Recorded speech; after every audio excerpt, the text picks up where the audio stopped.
अब हम next topic पढ़ रहे हैं पूर्ण आंतरिक परावर्तन। पूर्ण आंतरिक परावर्तन क्या होता है? पूर्ण आंतरिक परावर्तन को समझने से पहले हम समझ लेते हैं कि आंतरिक परावर्तन क्या होता है।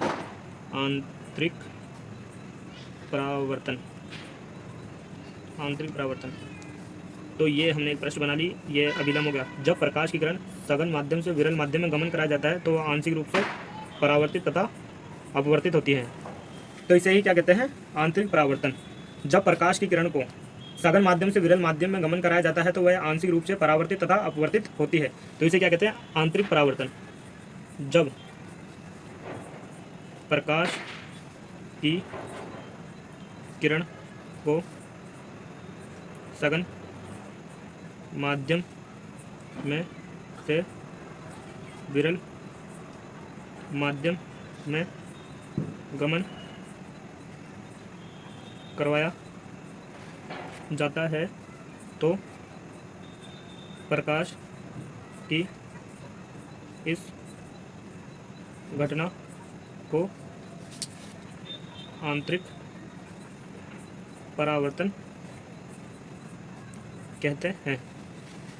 तो आंतरिक परावर्तन क्या होता है? जब प्रकाश की किरण को सघन माध्यम से विरल माध्यम में गमन कराया जाता है तो वह आंशिक रूप से परावर्तित तथा अपवर्तित होती है। तो प्रकाश की इस घटना को क्या कहते हैं? आंतरिक परावर्तन। अब हम देख लेते हैं कि क्रांतिक कोण क्या होता है। क्रांतिक कोण, तो ये हमने प्रश्न बना लिया, ये अभिलंब है। आपतन कोण के मान में वृद्धि करके अपवर्तन कोण का मान 90 डिग्री कर दिया जाता है तो इसे क्या कहते हैं? क्रांतिक कोण।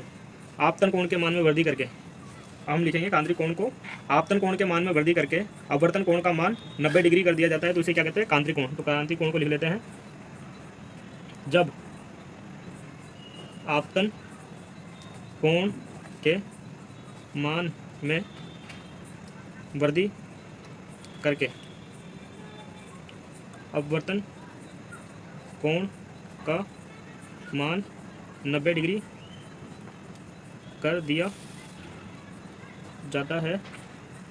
दिया जाता है तो उसे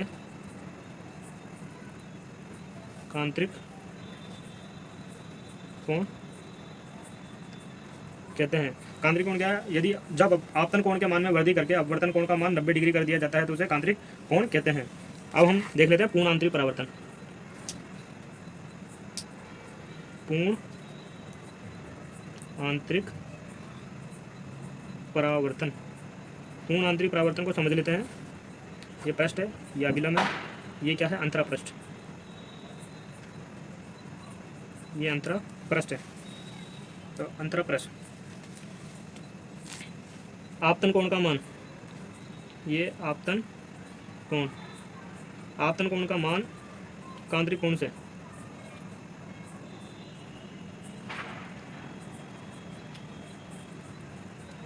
क्रांतिक कोण से क्रांतिक कोण।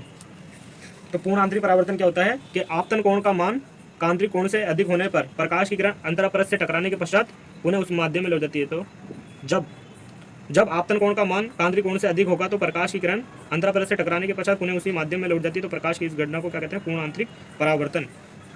पूर्ण आंतरिक परावर्तन क्या है? आपतन कोण का मान क्रांतिक कोण से अधिक होने पर प्रकाश की किरण अंतरापरत से टकराने के पश्चात पुनः उसी माध्यम में लौट जाती है। तो प्रकाश की इस घटना को क्या कहते हैं? पूर्ण आंतरिक परावर्तन। तो पूर्ण आंतरिक परावर्तन को हम लिख लेते हैं।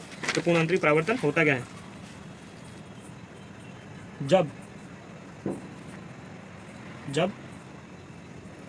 आपतन कोण का मान क्रांतिक कोण के मान से अधिक होता है तो प्रकाश की किरण अंतरापरत से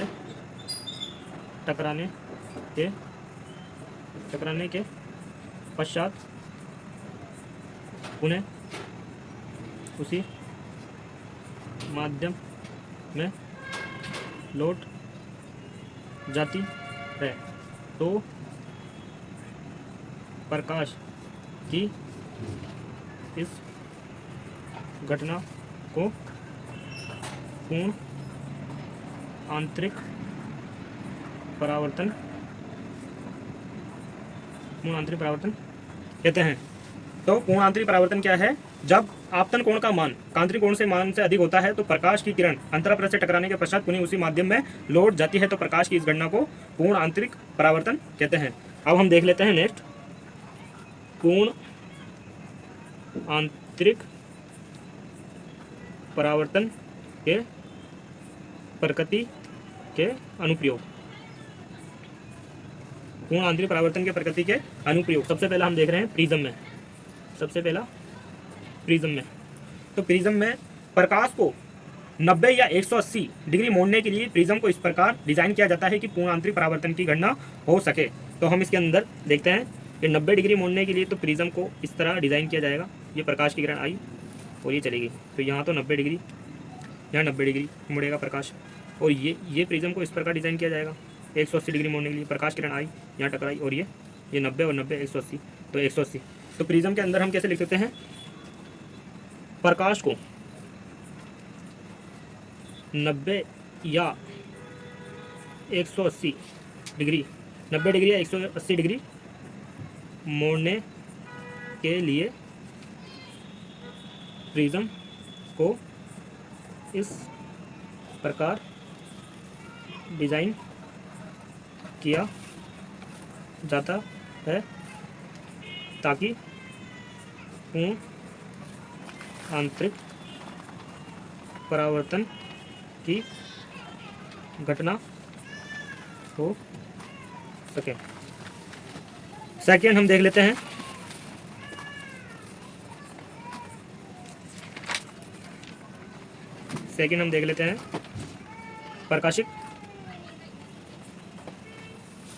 प्रकाशिक तंतु। प्रकाशिक तंतु क्या है? सर्वे तथा दर्शय संकेतों को लंबी दूरी तक संचरित करने के लिए जिस युक्ति का उपयोग किया जाता है उसे प्रकाशिक तंतु कहते हैं। तो प्रकाशिक तंतु क्या है? सर्वे तथा दर्शय, सुनने वाले सर्वे तथा दर्शय संकेतों को लंबी दूरी तक संचरित करने के लिए जिस युक्ति का उपयोग किया जाता है उसे प्रकाशिक तंतु कहते हैं। सर्वे तथा दर्शय संकेतों को लंबी दूरी तक संचरित करने के लिए जिस युक्ति का उपयोग किया जाता है उसे प्रकाशिक तंतु कहते हैं। तो हम इसको लिख लेते हैं, सर्वे तथा दृश्य संकेतों को लंबी दूरी तक संचरित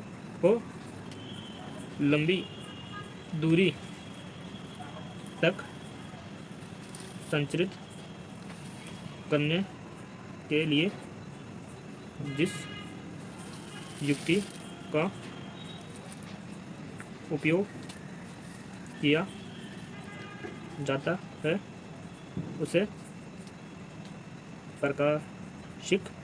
जाता है उसे प्रकाशिक तंतु कहते हैं। सर्वे तथा दर्शय संकेतों को लंबी दूरी तक संचरित करने के लिए जिस युक्ति का उपयोग किया जाता है उसे प्रकाशिक तंतु कहते हैं। प्रकाशिक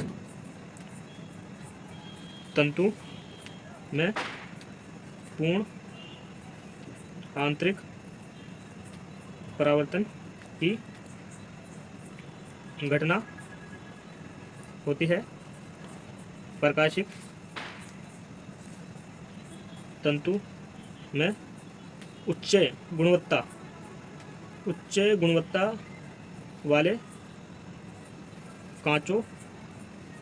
उच्च गुणवत्ता वाले कांचों का उपयोग किया जाता है। तो प्रकाशिक तंतु क्या है? सर्वे तथा दृश्य संकेतों को लंबी दूरी तक संचरित करने के लिए जिस युक्ति का उपयोग किया जाता है उसे प्रकाशिक तंतु कहते हैं। प्रकाशिक तंतु में पूर्ण आंतरिक परावर्तन की घटना होती है। प्रकाशिक तंतु में उच्च गुणवत्ता वाले कांचों का उपयोग किया जाता है। तो प्रकाशिक तंतु को हम देख लेते हैं। ये प्रकाशिक तंतु,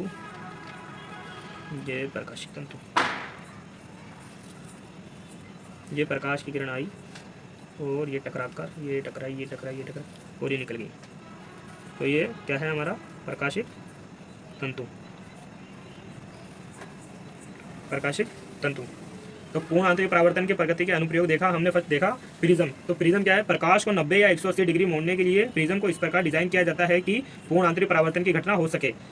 तो प्रिज्म को इस प्रकार डिजाइन किया जाएगा तो 90 डिग्री तक प्रकाश मुड़ेगा, और इस प्रकार डिजाइन किया जाएगा तो 180 डिग्री तक प्रकाश को हम मोड़ सकते हैं। फिर हमने सेकंड देखा प्रकाशिक तंतु। प्रकाशिक तंतु क्या होता है? सर्वे तथा दृश्य संकेतों को लंबी दूरी तक संचरित करने के लिए जिस युक्ति का उपयोग किया जाता है उसे प्रकाशिक तंतु कहते हैं। प्रकाशिक तंतु में पूर्ण आंतरिक परावर्तन की घटना होती है। प्रकाशिक तंतु में उच्च गुणवत्ता वाले कांच का उपयोग किया जाता है। और अब हमारा तीसरा पॉइंट रह चुका है मर्ग परिचिका, उसको हम नेक्स्ट लेक्चर में करेंगे। उसके बाद हम लेंस के ऊपर आ जाएंगे और लेंस को कंटिन्यू आगे करेंगे। आपको ये वीडियो पसंद आए तो लाइक और शेयर करें।